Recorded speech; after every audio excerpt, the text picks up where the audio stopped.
पता नहीं क्या बनेगा इस लड़की का। सुबह यूनिवर्सिटी गई, वापस आई, सो गई, घर के किसी काम का कुछ पता नहीं है, पता नहीं घर कैसे चलाएगी। लेकिन अब्बू ने हमेशा हमारा साथ दिया और हमेशा यही बात की है, एजुकेशन इज वेरी इंपॉर्टेंट, पढ़ लिख जाएगी तो सब कुछ संभाल लेगी, घर बच्चे हर चीज बहुत अच्छे से मैनेज कर सकेगी। तो इसलिए अब्बू ने हमेशा हमारी एजुकेशन को फर्स्ट प्रायोरिटी पे रखा।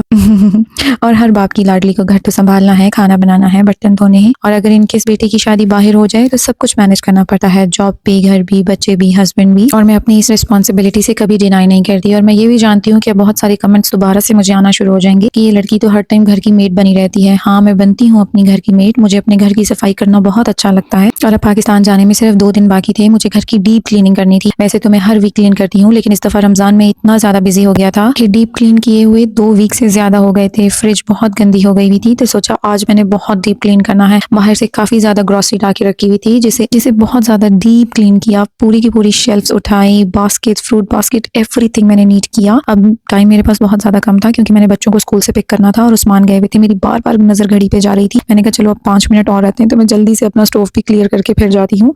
यार एवरीथिंग मैंने क्लियर किया और फिर मैं निकल गई बच्चों को लेने के लिए स्कूल की तरफ। वैसे तो उस्मान ही पिक करते हैं, लेकिन उन्हें किसी काम से जाना था, तो उन्होंने मुझे कहा कि तुम भूल ना जाना और टाइम से बच्चों को पिक करने जाना। अच्छा, बच्चों को ना हमेशा से ही वेट होता है कि हमारे बाहर निकलने से पहले पहले हमारे पेरेंट्स पहले ही खड़े हों। मैं जब छोटी थी मेरे साथ भी ऐसा ही होता था। मुझे हमेशा से ये शौक होता था कि जब भी मैं बाहर हूँ तो मुझे अम्मी और अब्बू का वेट ना करना पड़े। खैर मोहम्मद और मेहदी को ले आई थी, इन्हें रोटी बना के दी, इन्हें खाना खिलाया और फिर मैंने अपना माइक्रोवेव, अपना ओवन, एवरीथिंग मैंने क्लियर किया। और फिर उसके बाद जी फाइनल मेरी आ गई थी वैक्यूम की बारी। मैंने जल्दी से वैक्यूम किया क्योंकि मेरे पास डेज कम थे, तो मैं चाह रही थी कि एक दफा very neat and tidy deep cleaning हो जाए ताकि मुझे बार बार बहुत ज्यादा नीट एंड क्लीन ना करना पड़े। फाइनली मेरा किचन हो गया था वेरी नाइस एंड टाइडी और फिर मैं आ गई अपने बाथरूम की तरफ। और बाथरूम क्लीन करते हुए मैं यही सोच रही थी कि जब मैं नई नई आई थी तो मुझे बिल्कुल बाथरूम धोने नहीं आते थे। डेफिनेटली हमने कभी पाकिस्तान में इन चीजों को हाथ ही नहीं लगाया, तो अब मुझे इतना डिफिकल्ट होता था। फिर मैंने यूट्यूब में देखा कि कैसे क्लीन करते हैं, क्योंकि यहाँ के बाथरूम धोने का स्टाइल और पाकिस्तान का स्टाइल बिल्कुल डिफरेंट है। वहाँ पे तो हम खुला पानी डाल के वाइपर लगा देते हैं या मेड हमारी आके पूरे का पूरा क्लियर करके चली जाती है, लेकिन यहाँ पे हमें बहुत डिफरेंट वे में धोने पड़ते हैं। यहाँ के हमेशा सारे क्लीनिंग प्रोडक्ट्स भी अलग होते हैं। उन पर मैंने सर्च की और जी मेरा बाथरूम भी हो गया था क्लियर। और फिर मैं उसके बाद आ गई अपनी किचन की साइड पे। मेरी इफ्तारी का टाइम हो गया था, तो मैंने कहा जल्दी से फ्रूट चाट की कटिंग की तरफ आ जाती हूँ। जल्दी से फ्रूट चाट काटी और उसके बाद मैं आगे पकौड़ों की कटिंग की साइड पे जल्दी जल्दी पकौड़ों की कटिंग की। पकौड़े फर्स्ट बनते हैं क्योंकि उस्मान को बहुत ज्यादा पसंद है। साथ साथ पकौड़े बना रही थी। पकौड़े जितनी देर में पकौड़े बन रहे थे मैंने कहा जल्दी से ड्रिंक बना देती हूँ। उस्मान के आने का टाइम हो रहा था और मैं सोच रही थी कि उनके आने से पहले पहले मैं जल्दी से सारी चीजें रेडी कर लूँ ताकि जब वो आए तो फिर मैं उसके बाद बस डिश आउट करूँ। और इफ्तारी के लिए चीजें ऑलमोस्ट सारी की सारी रेडी हूँ। अभी मैं ये सोच ही रही थी कि उस्मान हमारी ही शॉप का पिज्जा ले आए। वैसे मैं पिज्जा की बिल्कुल भी शौकीन नहीं हूँ, लेकिन इस दफा मैंने बड़ा शुक्र अदा किया। मैंने कहा चलो थक गई थी। मिलते हैं एक नए ब्लॉग में। अल्लाह हाफिज।